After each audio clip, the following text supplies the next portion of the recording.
오늘 말씀은 사도행전 16장 6절에서 15절까지 말씀입니다. 이 자리에서 일어나셔서 함께 봉독하도록 하겠습니다. 우리 인생은 만남의 연속입니다. 만남에는 참으로 아름다운 만남도 있지만 차라리 만나지 말았어야 될 그런 좋지 못한 만남도 있습니다.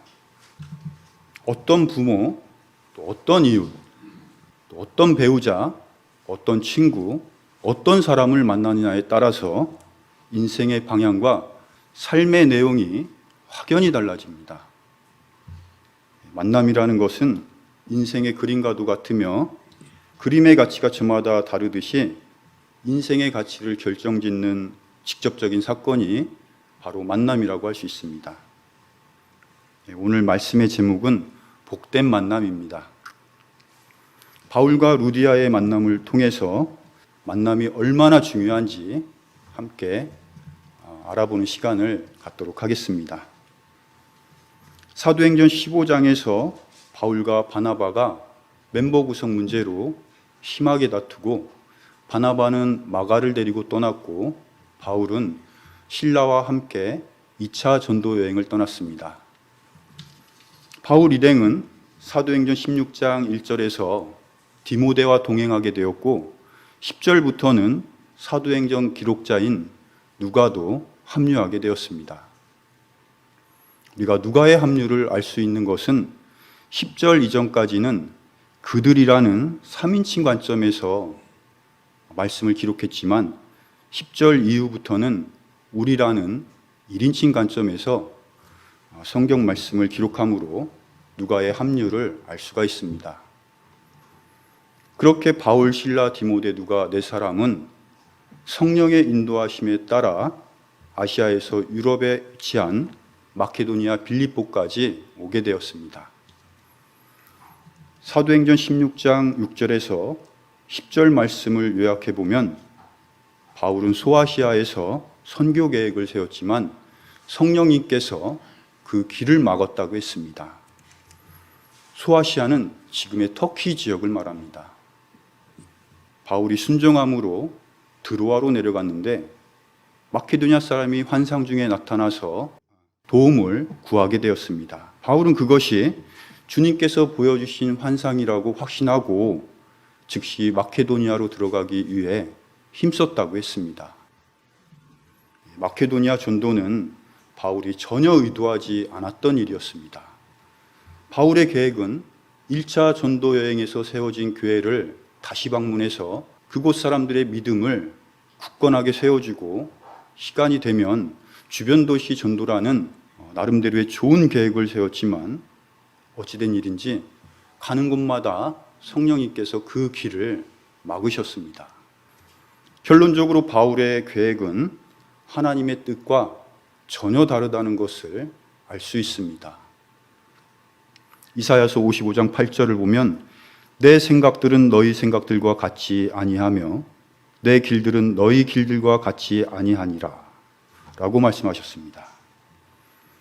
그리스도인은 무슨 일을 하든 나의 계획에 하나님의 참여를 구하는 것이 아니라 하나님의 계획에 내가 참여하는 삶을 살아야 합니다.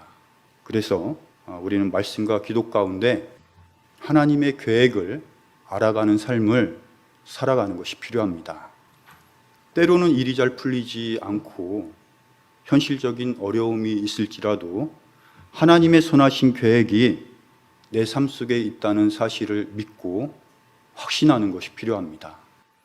그리고 내 계획이 아무리 좋은 계획이라 해도 하나님께서 원치 않는 일이라면 신속하게 그 길을 변경할 수 있어야 합니다. 그에 대하여 사도 바울은 오늘 말씀에서 매우 모범적인 답을 우리에게 주고 있습니다.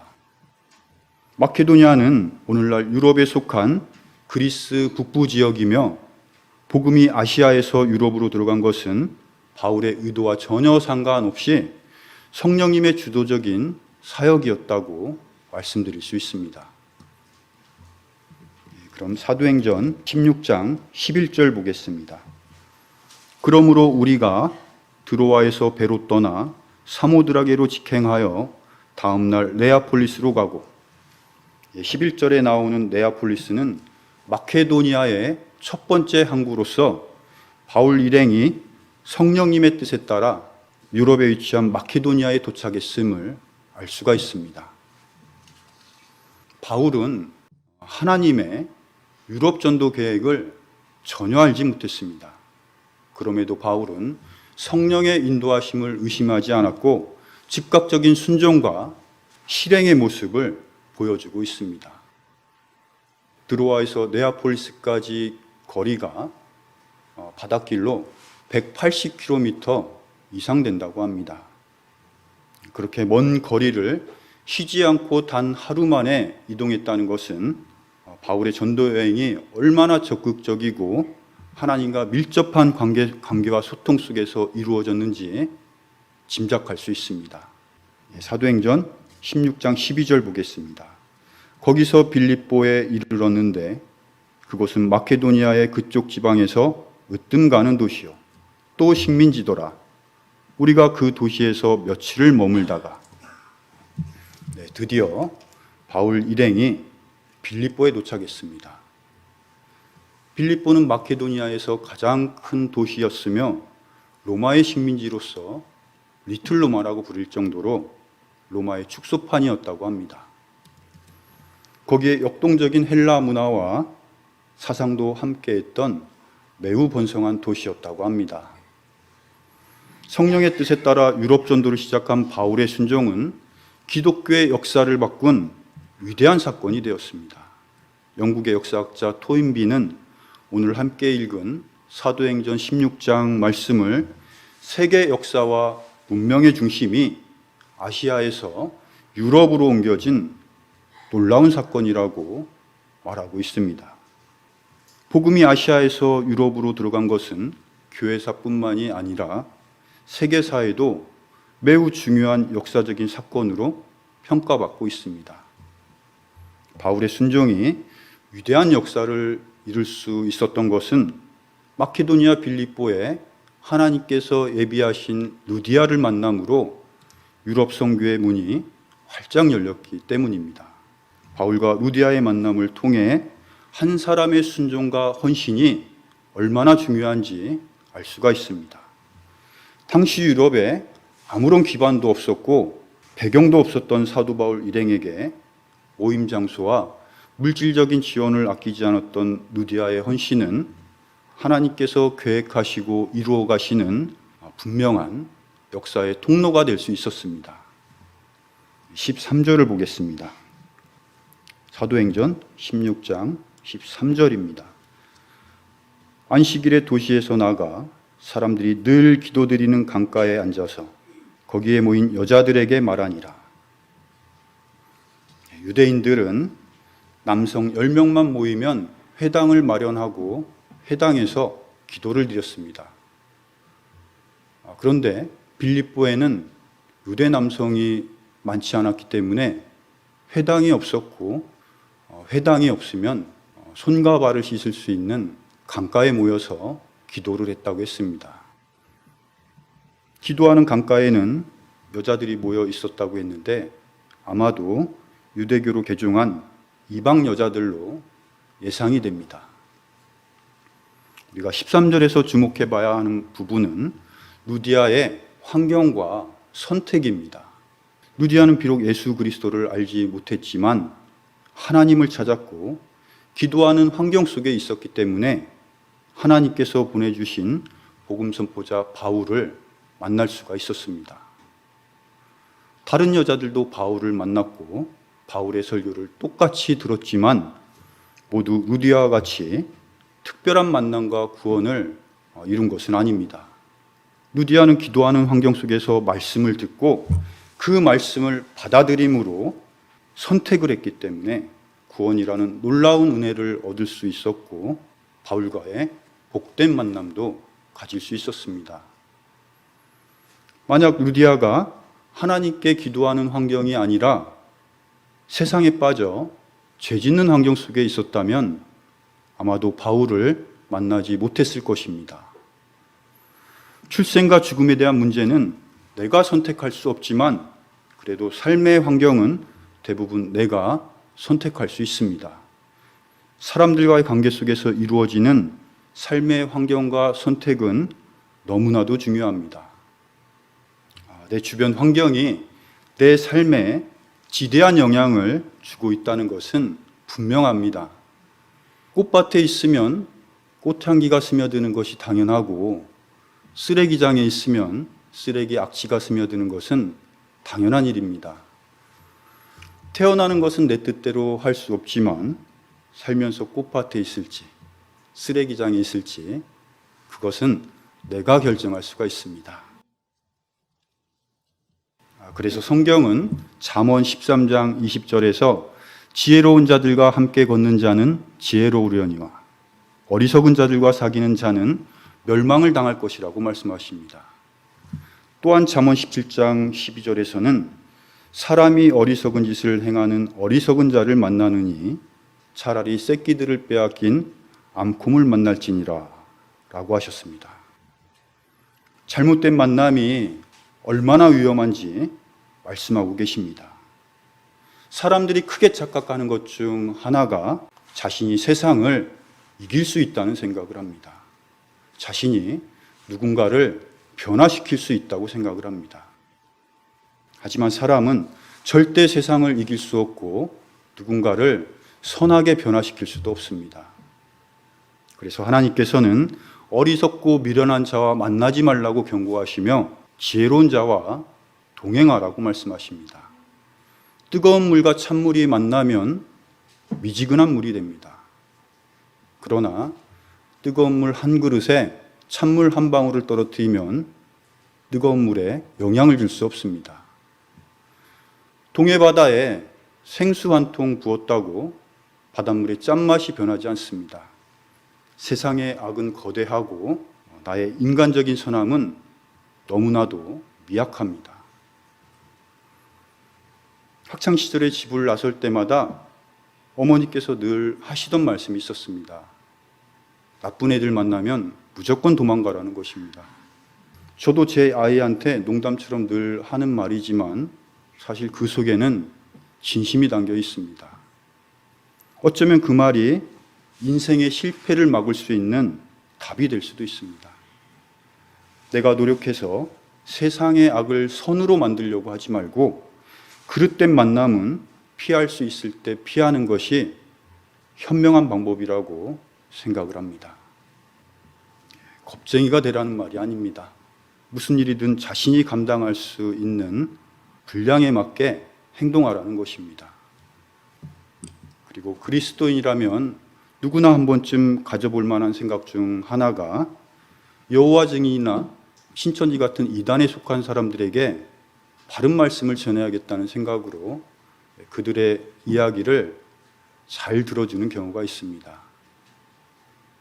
저 역시 그런 생각으로 신천지 집회를 2번씩이나 들었습니다. 그러나 하나님께서는 디도서 3장 10절에서 이단에 속한 자는 한두 번 훈계한 뒤에 거절하라고 말씀하십니다. 우리는 그동안 수많은 그리스도인들의 그 실족을 보고 들었습니다. 그들이 나보다 부족해서 진리로부터 등을 돌리는 것이 아닙니다. 그리스도인도 가랑비에 옷이 젖듯이 어느새 실족할 수 있음을 알아야 합니다. 베드로전서 5장 8절 말씀 읽어드리겠습니다. 정신을 차리라 깨어 있으라 너희 대적 마귀가 울부짖는 사자같이 두루 다니며 삼킬 자를 찾나니. 이 말씀은 불신자들에게 주신 말씀이 아니라 믿는 사람들에게 주신 말씀입니다. 그리스도인도 마귀에게 삼켜질 수가 있다는 것입니다. 나의 결심과 나의 의로움과 나의 지식과 지혜는 세상에서 힘이 없습니다. 오늘의 성령 충만이 내일의 성령 충만이 될 수 없고 오늘의 은혜로운 삶이 내일을 살아갈 능력이 될 수 없는 것이 우리 육신의 한계입니다. 그래서 우리에게는 세상보다 강하신 예수 그리스도를 만나야 하고 우리가 주님께 의지할 때 세상을 이길 수 있는 힘도 얻을 수 있습니다. 그리고 사도행전 16장 14절 말씀 보겠습니다. 두아디라시 출신의 자수색 옷감 장수로서 하나님께 경배하던 누디아라 하는 어떤 여자가 우리의 말을 들으매 주께서 그녀의 마음을 여심으로 그녀가 바울이 말하는 것들에 주의를 기울이니라. 14절을 보면 누디아라는 여인에 대해서 알 수 있습니다. 누디아는 소아시아 서쪽 리디아주에 속한 두아디라 출신이라는 것을 알 수 있으며, 두아디라는 염색 산업이 발전했던 지역으로 잘 알려져 있습니다. 루디아는 사람의 이름이 아니라 리디아 지방 사람이라는 뜻으로 오늘날 우리나라에서 많이 사용하는 대전댁, 공주댁, 청주댁, 또 영동댁, 서울댁, 그런 호칭이라고 할 수 있습니다. 루디아는 자주색 옷감 장수라고 했는데, 자주색 옷감은 부자와 거지 나사로에서 볼 수 있듯이 당시 특별했던 부자나 황실에서만 사용할 수 있었던 매우 값비싼 최고급 원단이었습니다. 자주색 옷감으로 만든 옷 한 벌의 가격을 지금의 원화 가치로 환산해 본다면 옷 한 벌에 약 1억 3천만 원 정도 했다고 합니다. 그렇게 자주색 옷감이 비싼 이유가 있습니다. 지중해 뿔소라 1만 2천 마리를 가공했을 때 겨우 옷 한 벌을 만들 수 있었고, 염색 과정이 복잡하고 어려웠기 때문에 비쌀 수밖에 없었다고 합니다. 루디아는 황실과 고관대작을 상대로 값비싼 자주색 옷감 장사를 했기 때문에 경제적으로도 매우 풍족한 여인이었다는 것을 알 수가 있습니다. 그런 루디아가 사도 바울과의 복된 만남을 갖게 됩니다.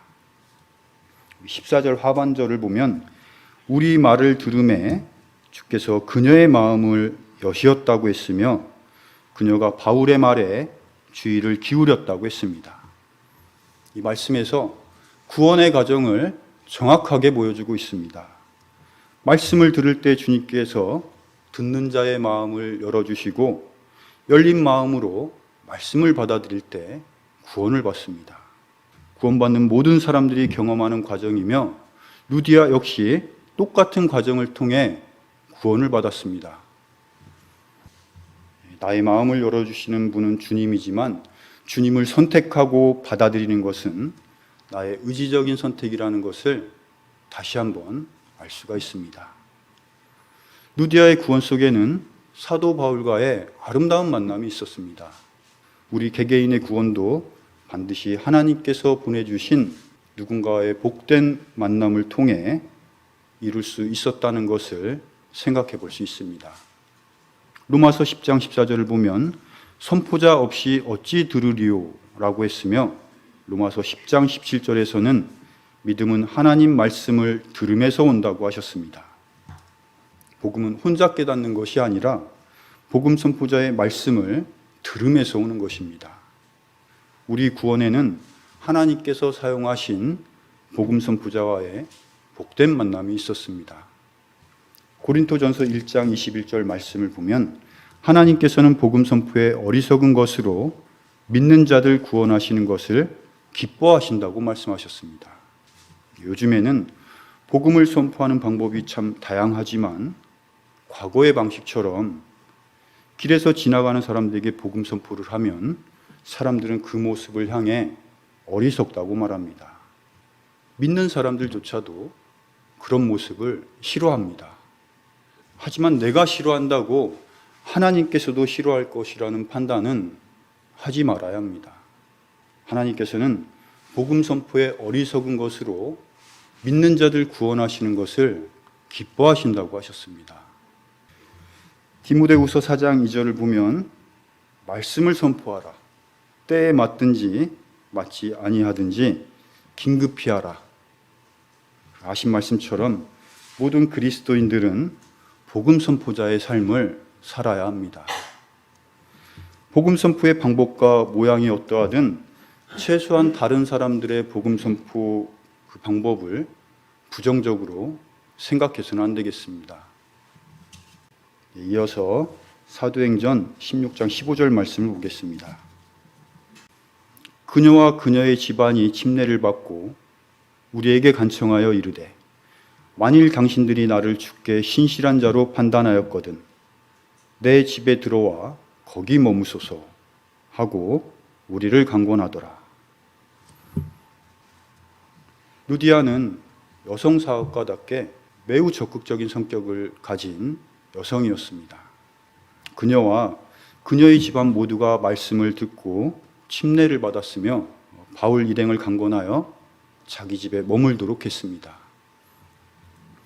수많은 사람들이 바울로 인해 큰 은혜를 받았지만 루디아와 같이 강권하며 대접한 경우는 없었습니다. 루디아가 그렇게 강권하게 간청했던 이유는 성령께서 주시는 마음이 있었고 그리고 그 속에 넘치는 기쁨이 있었으며 사도 바울 일행이 얼마나 소중한 사람인지 알았기 때문입니다.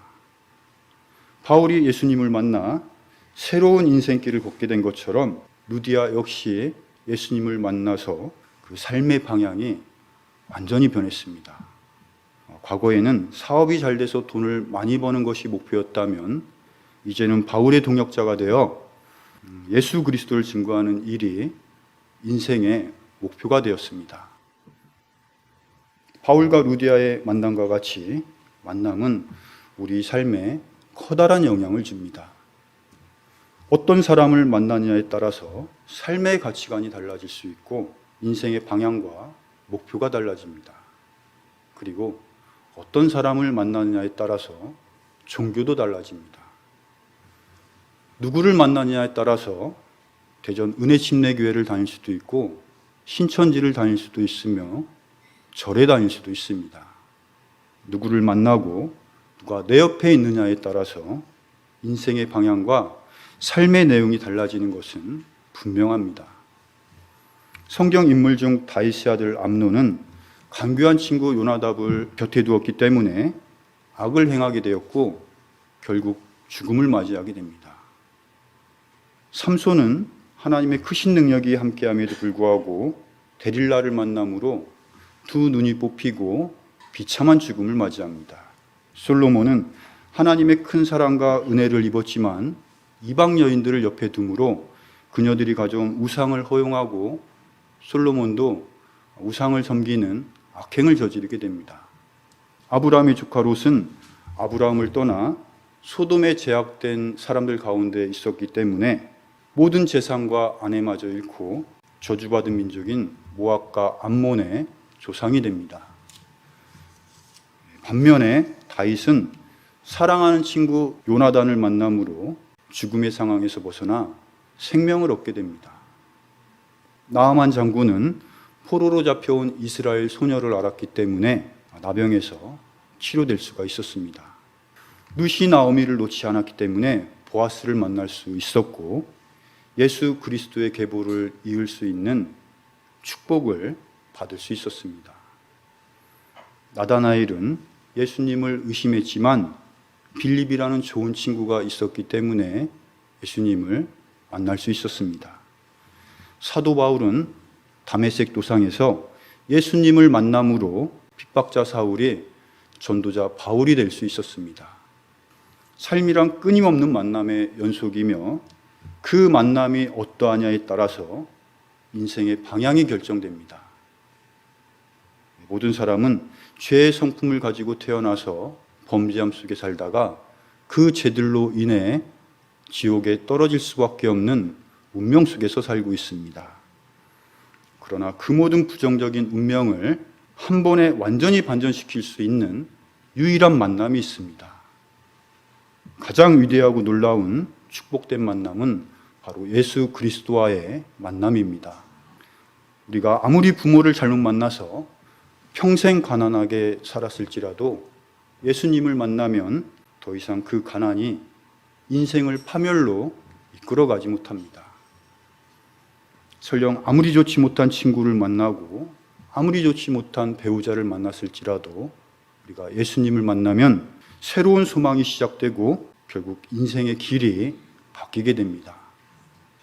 지난 과거의 잘못된 만남으로 나의 인생이 무척 괴로웠을지라도 지금 내 안에 예수 그리스도가 계시다면 더 이상 지난 과거의 잘못된 만남이 나를 어둠 속으로 붙잡아 둘 수가 없습니다. 38년 된 병자도 예수님을 만났을 때 그 질병의 고통에서 벗어나는 역사가 일어났습니다. 가늠하다 잡힌 여인도 예수님을 만났을 때 죄의 용서를 받았습니다. 소경거지 바디메오가 예수님을 만남으로 눈을 뜨게 되었고 예수님을 따르는 자가 되었습니다. 수많은 사람들이 예수님을 만나서 완전한 삶의 반전을 경험할 수 있었고 일시적인 종교 체험이나 거짓된 감동이 아니라 영원히 변치 않는 새로운 변화를 이룰 수가 있었습니다.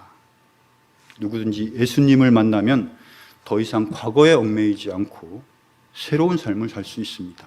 우리가 예수님을 만나면 인생이 달라집니다. 우리 고린도 후서 5장 17절 말씀 보겠습니다. 고린도 후서 5장 17절 말씀 찾아보겠습니다. 우리 이 말씀 함께 읽어보도록 하겠습니다. 고린도 후서 5장 17절입니다. 그런즉 누구든지 그리스도 안에 있으면 그는 새로운 창조물이라 옛 것들은 지나갔으니 보라 모든 것이 새롭게 되었도다.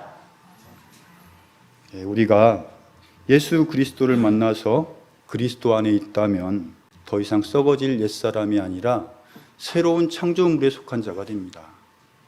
생명의 형태가 달라지고 신분이 달라지고 돌아갈 본향이 달라집니다. 또한 새롭게 된 자들의 복된 만남을 통해 하나 된 예수 그리스도의 몸을 이루고 주님과 함께하는 영광된 삶을 살 수 있는 기회가 주어집니다. 마태복음 18장 20절을 보면 두세 사람이 내 이름으로 함께 모인 곳에 나도 거기에 그들의 한가운데 있느니라 하시니라. 이렇게 말씀하셨습니다. 그것이 그리스도의 연합이며 교회이며 교제라고 할 수 있습니다. 우리가 형제와의 만남은 그리스도와의 만남입니다. 그리스도인이 만남 속에는 언제나 주님께서 함께 하신다고 말씀하셨습니다. 그것은 추상적인 이야기가 아니라 사실적이며 현실적인 이야기입니다. 이 자리에 함께한 우리 형제 자매님들의 만남은 하나님께서 허락하신 복된 만남이라고 확신을 합니다. 우리의 만남을 귀하게 여기고 서로 사랑하고 섬기며 그렇게 주 안에서 살다가 주님 다시 오실 때 그때 우리 함께 다시 기쁨으로 만나길 소망합니다. 기도드리고 마치도록 하겠습니다.